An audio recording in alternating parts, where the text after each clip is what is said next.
Mesdames et messieurs, merci de nous rejoindre une fois de plus dans cette tranche culture. Aujourd'hui, nous allons parler des arts plastiques avec un artiste, Ewip Saint-Roger Bossekota. Les ateliers 52, nous y sommes, c'est sur l'avenue Sport, numéro 70, dans la commune de Kessavobo. Nous sommes bel et bien à Kinshasa.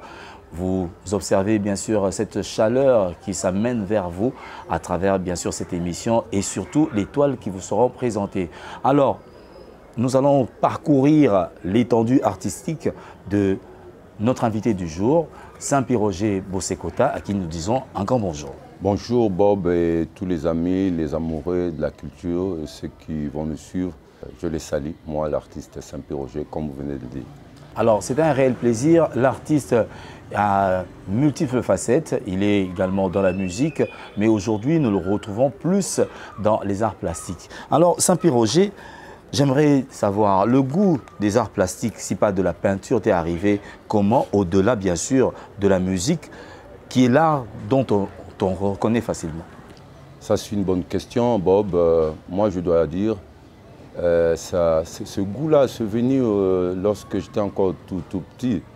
J'étais encore très petit, j'étais avec ma mère et il y a une petite histoire. Pendant que mon papa, père son nom, papa Bossekota, lui souhaitait à ce que je puisse faire la mécanique. Et voilà, chaque fois, lui travaillait, il était au niveau de l'inspection générale de l'enseignement, le PST aujourd'hui. Et donc voilà, il faisait des voyages comme ça pour organiser des examens d'État. Et lorsqu'il partait, dans son absence, moi à chaque fois, je prenais mon petit papier avec un crayon ou sur le sable, je dessinais, je griffonnais tout ça. Et ma mère, elle était très curieuse de voir que je dégageais encore une autre dimension par rapport à ce que mon papa souhaitait que je devienne. Et voilà, lorsque mon père est revenu du voyage, il a dit à notre papa, il dit, mais voilà, l'enfant là, vous vous dites qu'il doit aller vers la mécanique et tout, mais moi, regardez un peu ce qu'il fait. Est-ce qu'il n'y a pas un institut comme ça qui peut l'orienter dans ce sens? Et papa, il dit, mais il peut faire les beaux-arts. Et de là, il a rassemblé tous mes papiers, tous les bouts de papier que je faisais là, je griffonnais, et souvent là, je dessinais Mobutu avec Bobi Ladawa, paix à son âme, le maréchal. Et donc, il y avait un cahier comme ça qu'on mettait dans le page de garde. Il y avait Mobutu, le maréchal Mobutu et sa femme. Et donc, je recopiais, je faisais tout ça. Il a pris les papiers, il a pris les dessins, il a amené ça au niveau de la direction de l'Institut des Beaux-Arts. Et de là, il a présenté, il dit, bon, tu amènes l'enfant. Je suis parti, le préfet, Ilunga, qui est maintenant mon vieux, je le salue, il a dit, mais ce petit, si c'est vraiment lui, amène l'enfant. J'ai dit, essaie un peu de faire quelque chose au bureau. Donc moi, je ne vais pas passer au test. Seulement le papier que papa a amené, ça m'a fait entrer à l'Institut des Beaux-Arts et c'était parti comme ça. Alors, on peut dire aujourd'hui que tu es également un artiste plasticien formé à l'Académie des Beaux-Arts, donc en tant que professionnel. Oui, dans ce sens.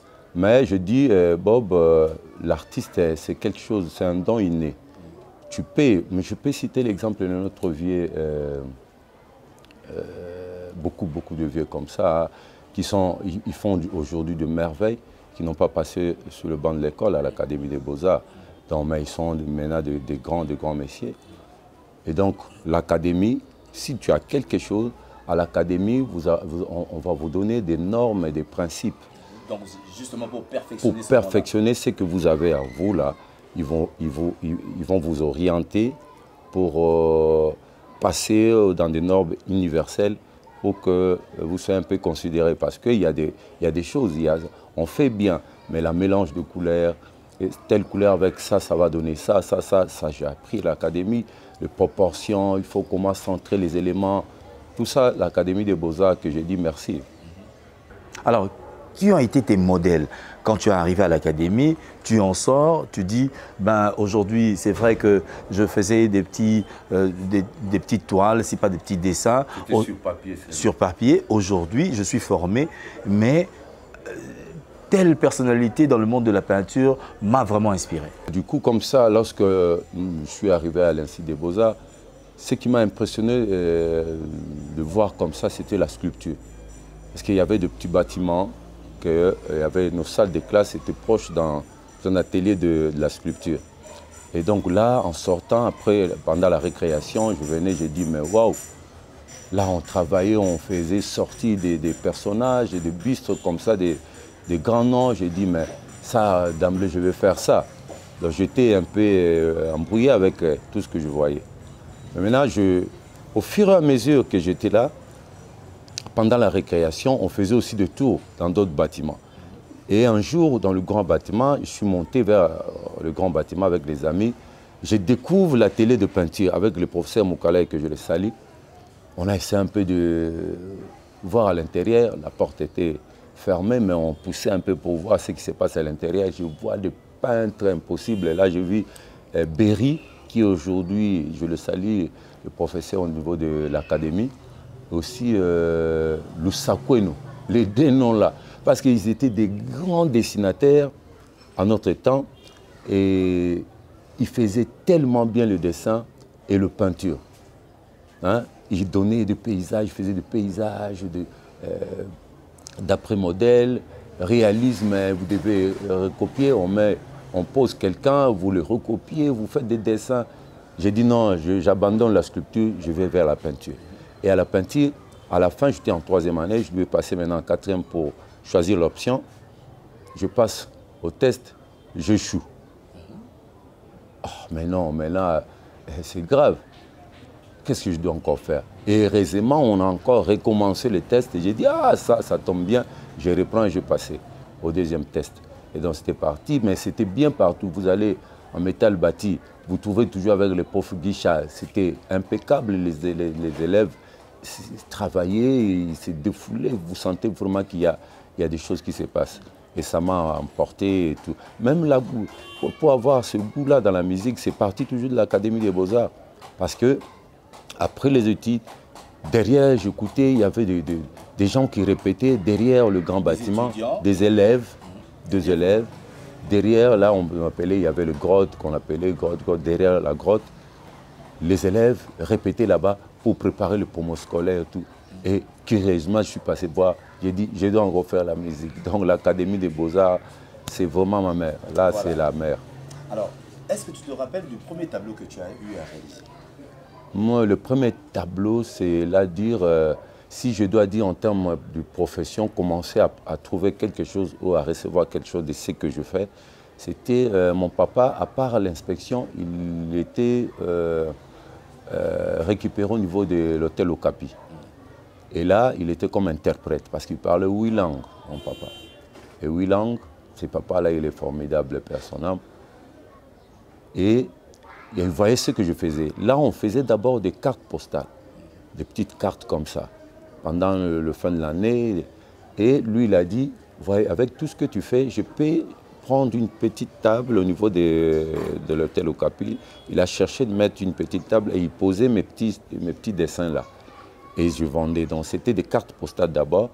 Donc impossible comme ça de voir les cartes. Souvent c'était tout. Donc je faisais des paysages. Vous voyez un peu, c'était ça. Alors, dis-nous, quel est l'impact d'une œuvre comme celle que nous voyons ici vis-à-vis de la société? Quel est son impact quand tu réalises une œuvre pareille? Quel devrait être son impact auprès du public, auprès de la société, en termes de conscience, en termes artistiques également? De là, ça, j'ai dit, c'est une bonne question parce que là, aujourd'hui, lorsqu'on parle de l'art, les gens ont tendance à parler seulement de la musique. Même si je fais aussi partie des musiciens de notre pays, mais j'ai dit, c'est l'art, c'est pas seulement la musique. Hein?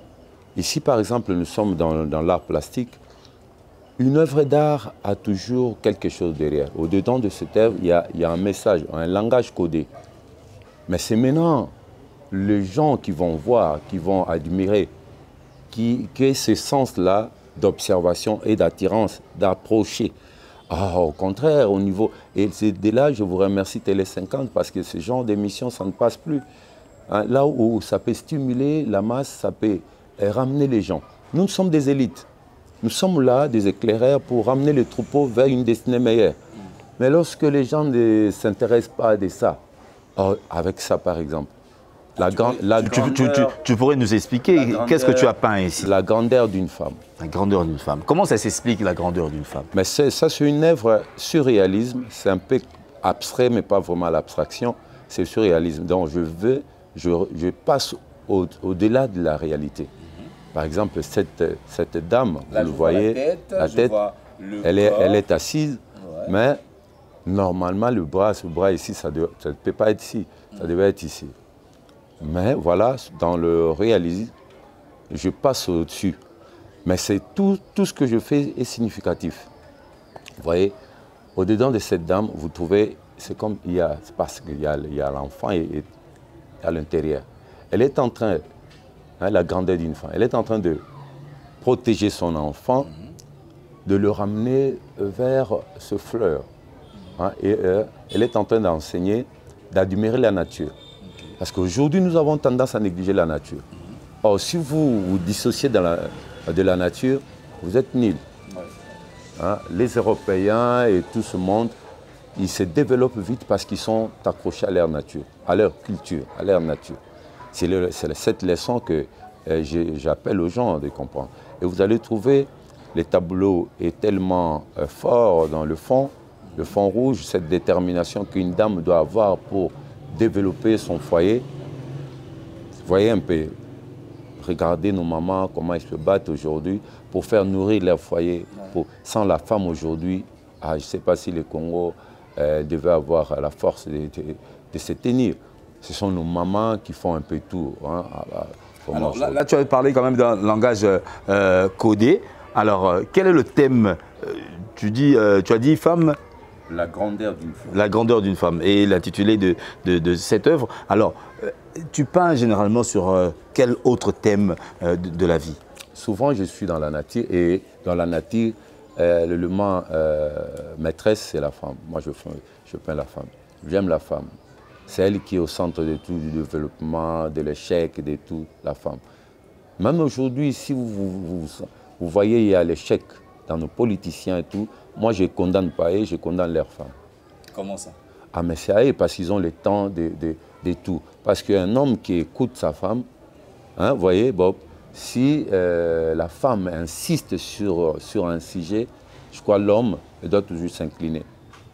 Papa, banoyo, bazo, nazomona bagoliate.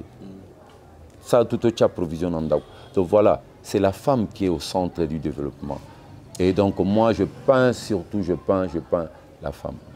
C'est donc Saint-Pierre-Roger Bossekota, un artiste que vous découvrez aujourd'hui.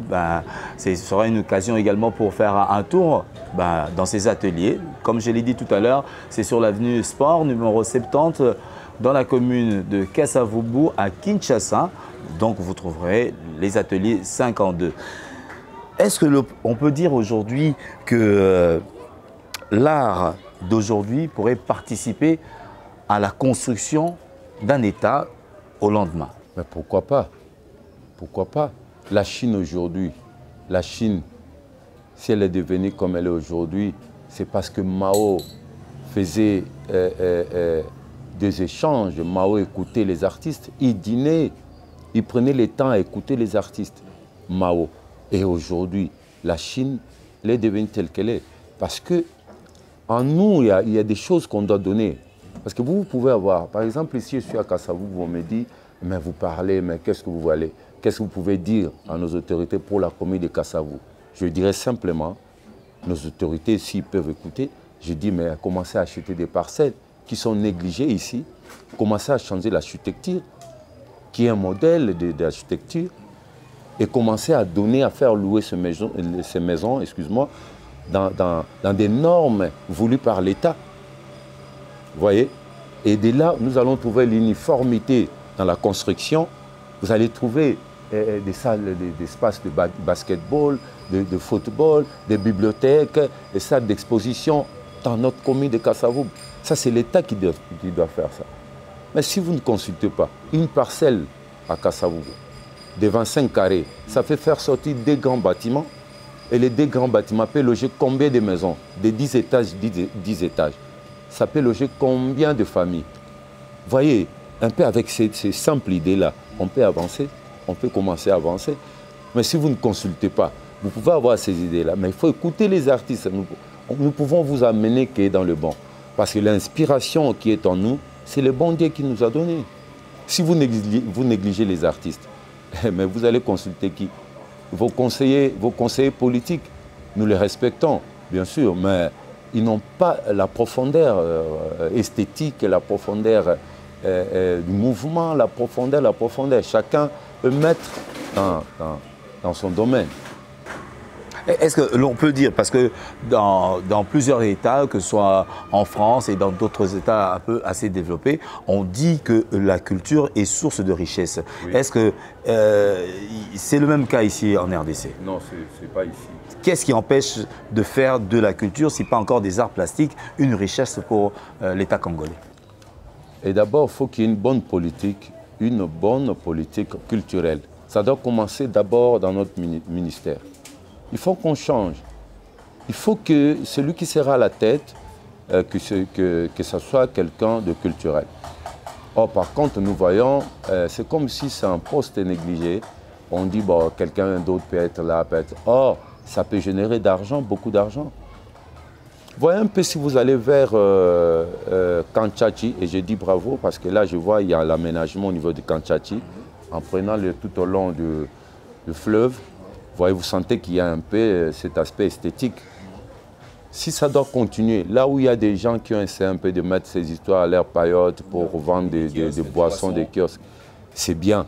Mais ça peut être aussi mieux aussi pour le divertissement, pour le randonnée.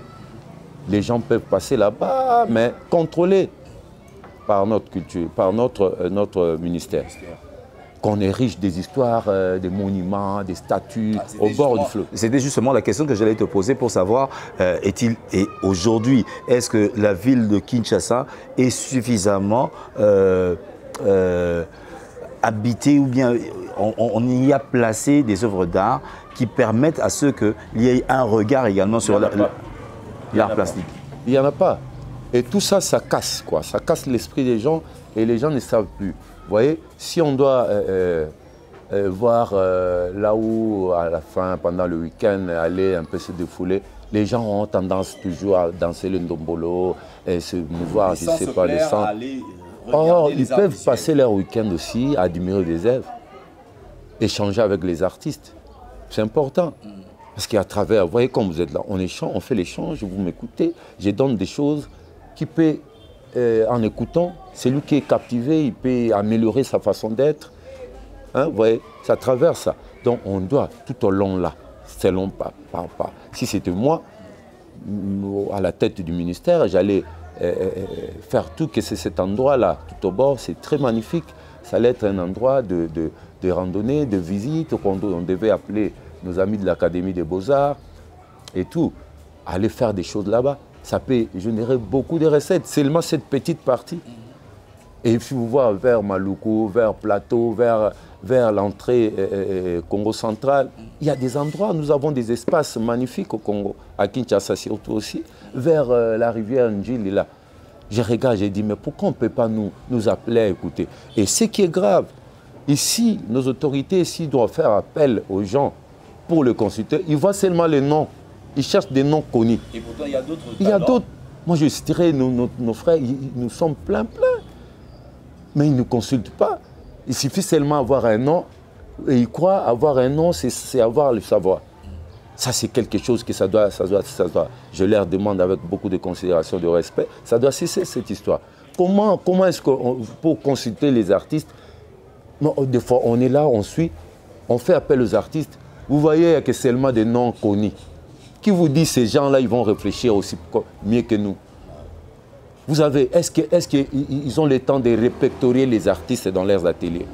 Ce qu'ils devaient faire au niveau, pas même de notre ministre, de la direction, ça devait se passer normalement au niveau de nos communes. Voilà. Mais voilà, ils passent ici, si vous voyez en train d'être filmé, des blancs, vous faites des visites, ceux qui vont suivre, ce sont des taxes. Il faut payer ceci, il faut payer. Mais moi, je leur dis, mais est-ce qu'il n'y a pas façon de faire les choses? Seulement, nous allons donner, payer, payer. Est-ce que vous aussi, vous ne pouvez pas amener des partenaires, venir nous assister, nous doter de matériel et tout? Voilà, ça ne marche pas. Et ceux qui sont derrière nos autorités culturelles et tout, est-ce qu'ils sont préparés pour être là?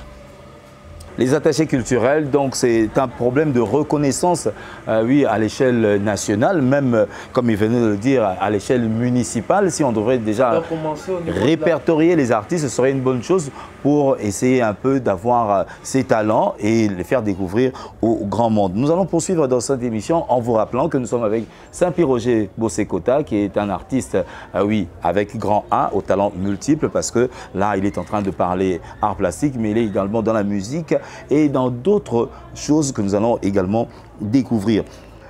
Tu as parlé de cette reconnaissance dont nous venons d'évoquer.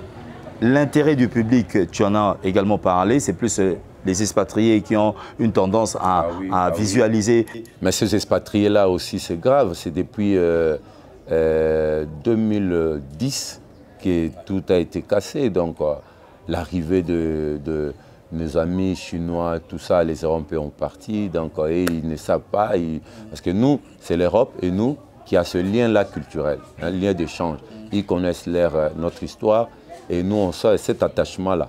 Et lorsque l'Asie est venue pour nous donner un peu ce qui était l'embellissement, les 5 chantiers, on a carrément oublié. Carrément oublié, les Blancs, ils ont réparti en masse et ça a cassé, quoi. Moi, des fois, dans mon atelier, il y avait plein de Blancs, quoi. Je ne me reposais pas. Il y a des ambassadeurs des États-Unis, il y avait de la France, Suisse, de partout. Ils venaient chez moi, même donner leurs enfants pour leur apprendre la peinture. Mais depuis 2010, je crois, mes amis ne vont pas me contredire, c'est difficile. Voilà. Dans le temps, on a senti quand même cet engouement avec les Chéris Samba, avec les Roger Botembe. Aujourd'hui, je salue mon vieux père à son âme, lui aussi c'est mon maître, le vieux Roger. Alors Diki Songele aujourd'hui, on a senti quand même cet engouement. Est-ce qu'on pourrait dire qu'à l'époque coloniale, il y a eu cette cassure parce qu'on a parlé de ces arts liés au fétichisme. Est-ce que cela n'a pas valu cette cassure pour qu'aujourd'hui, que les artistes plasticiens ne se retrouvent pas assez dans leur peau et qu'ils puissent bénéficier également de leur dû en tant qu'œuvre de l'esprit? C'est une bonne réflexion, mais moi je ne dis pas dans ce sens. Nous savons tous, Léopold, c'est lui qui a tout fait pour nous ramener, discours de 1885, ramener tout ce qui est chez les Noirs là, venez tout ça, venez déposer ça au terre Vérane et tout, et ce sont des fétiches et tout. Mais aujourd'hui, ça fait entrer beaucoup d'argent. Mais lorsque Mobutu est venu, le feu maréchal Mobutu, lui, il a marché autre. Et lui aussi, il a eu le goût lorsqu'il est parti en Europe. Le roi, pas Léopold II, le roi Baudouin, le père, il lui a dit, est-ce que vous connaissez cet artiste? Celui-là, il était là, il était accueilli chez le roi. Il dit, vous connaissez cet artiste? Il dit, quel artiste? Non, je n'ai pas l'idée. Pili Pili, les vieux Pili Pili. Il était à Lubumbashi. C'est un vieux terrible là. Mais il était un peu honté, dans ce sens que non, il est un artiste de son pays, lui il ne connaissait pas. Lorsqu'il est revenu, ça lui a réveillé l'esprit. Il dit, cherche-moi cet artiste. Et de là, il a dit, tout commissaire d'État, vous les illustrés, vous, tout ce qui est tout autour de moi, il faut acheter, valoriser cet art. Et de là, lorsqu'il a rencontré le vieux Liolo, père son âme, il a dit, le vieux Liolo, il était avec notre corporation qui était là, et bien voilà, Mobutu les avait reçus. Il parlait avec chacun, il les saluait, la communauté, les Aïroises à l'époque. Il les saluait, il arrive chez le vieux Liolo, mais le vieux Liolo lui-même aussi, il a fait cette anecdote, il dit, mais il avait peur de dire, moi, plasticien, il y avait des ingénieurs, tout le monde disait. Il dit, moi, je fais le beaux-arts, je suis ici pour... Beaux-arts. Il a pris quelques minutes chez le maître Liol. Mais dans toute personne là, il passait. Et il lui dit, après ses études, rentre au pays. Et de là, le vieux est devenu le DG de l'académie. Donc, Mobutu, il a eu le goût et il commençait à acheter cher lui-même, financer. Aujourd'hui, on a le maître Lehmann. Vous voyez, pour valoriser cet art. Mais il y a ce casse-fire-là. Alors, aujourd'hui, est-ce qu'on peut dire qu'un plasticien, un artiste plasticien vit réellement de son œuvre? C'est difficile. Quelles sont ces difficultés? Pourquoi ne vit-il pas? Difficulté d'abord, on ne peut pas compter d'abord, on ne peut pas, je vous dis, je viens de le dire, Mobutu achetait nos artistes. Mais lorsque le pays ne vous achète pas, vous allez attendre les expatriés et tout ça. Mais s'ils ne viennent pas, hein, les diplomates, s'ils ne viennent pas, mais c'est grave. Mais comprenez que s'il y a une politique intérieure ici, le président de la République, que je salue, Fathi Béton, je vous salue, s'il y a une politique culturelle, il dit, chaque ministre, je vous dis, commencez à acheter. Le gouverneur, tous vous, messieurs là, commencez à décorer les espaces, nos espaces de l'État, là, nos bureaux, embellir, travailler avec les artistes. Ils donnent le mot d'ordre. Travailler, on va vérifier tout ça. IGF commence à vérifier sur ce plan-là culturel s'ils font quelque chose. Mais on commencera à vendre. Vous terminez à l'Académie des Beaux-Arts, on ne vous achète pas, vous êtes là, laissez à votre propre sort. Bon, mais il faut avoir, mais venir chez moi, me trouver avec un peu d'émissionné comme ça, mais il faut me féliciter. C'est grave. C'est bien dit. Alors, moi je vais aller vraiment dans cet art. Pour travailler un tableau comme ça se prend combien de temps? Dans une œuvre d'art, il n'y a pas le temps. C'est l'inspiration qui compte. La spontanéité peut venir. Vous avez l'inspiration, paf, paf, paf, paf, paf. Dans moins de 2 heures, vous pouvez réaliser un chef-d'œuvre. Ça peut vous prendre aussi des mois. Parce que c'est difficile pour voir. Vous pouvez laisser comme ça, mais un jour, vous venez encore vous dire non, je dois lever cette partie, je dois rajouter ça, retoucher tout. Donc, c'est difficile. Dans une œuvre d'art, on n'a pas de temps et tout. Ça dépendra de l'émotion de la personne que... ouais. Alors, Pierre-Roger, on est en train de chuter dans cette émission. Tu as parlé des personnalités, tu as rencontré également beaucoup de gens à travers ton art. Quelles sont ces personnalités qui t'ont côtoyé à travers tes tableaux? Si tu pourrais nous les citer. Pour en passer, j'ai dit pour cette œuvre, par rapport à mon style. Vous savez, avec ce style, c'est le surréalisme. Je gagnais beaucoup de prix. Là, je dis merci à mon Dieu. Parce que je ne suis pas le super artiste, mais ce que j'ai apporté, ça a accroché. Donc, au fond de ce style ici, il y a des langages codés. Il y a pas codés, mais il y a des langages. Hein? Je parle de la grandeur, je parle de l'Afrique. Il y a des messages, des traits que vous voyez là. Le sang. Il y a le sang, il y a les Kimbangu qui sont là, les Lumumba, les Kassavubu. Tout ça. L'équipe en vita sont là. J'ai écrit des choses. C'est la différence. Hein? Avec ça, il y a un peu ce que je peux dire. Alors, tu as parlé des prix. Alors, si tu peux énumérer ces prix. Je remercie mon papa qui m'a acheté aussi beaucoup. Et à son âme, le papa Bemba. Vraiment, c'était un homme culturel, papa Bemba Saolona. Je remercie le Premier ministre honoraire, Matata Mpogno, qui a organisé une grande exposition, c'était au jardin de la primature. Là, c'était très bien, et on était tous là, et c'était bien. C'était bien.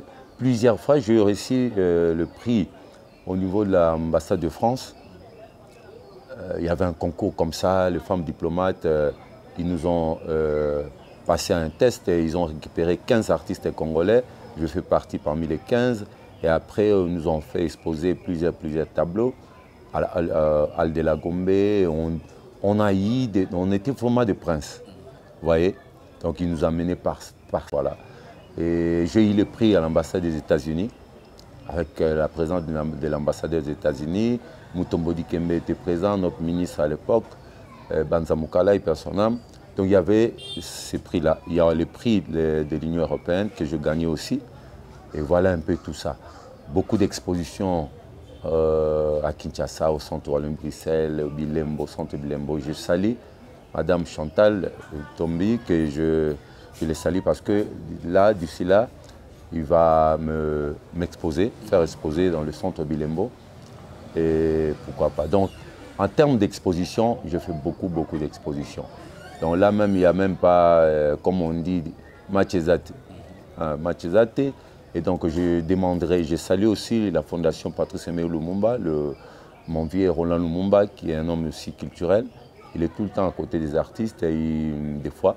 Et là, on commencera aussi à travailler au niveau de l'échangeur, parce que l'endroit maintenant, c'est la fondation qui va s'occuper de ça. Et moi, je vais seulement dire aux gens, je suis sur Sport, numéro 70 à Kasavubu, votre artiste est Saint-Piroger Bossekota, venez, comme l'a dit Bob, et aussi M. Jean-Marie Kassamba, qui est un homme culturel. Et voilà, donc, pour me coordonner, c'est qui peut aussi me joindre, plus 243 89 512 512 1.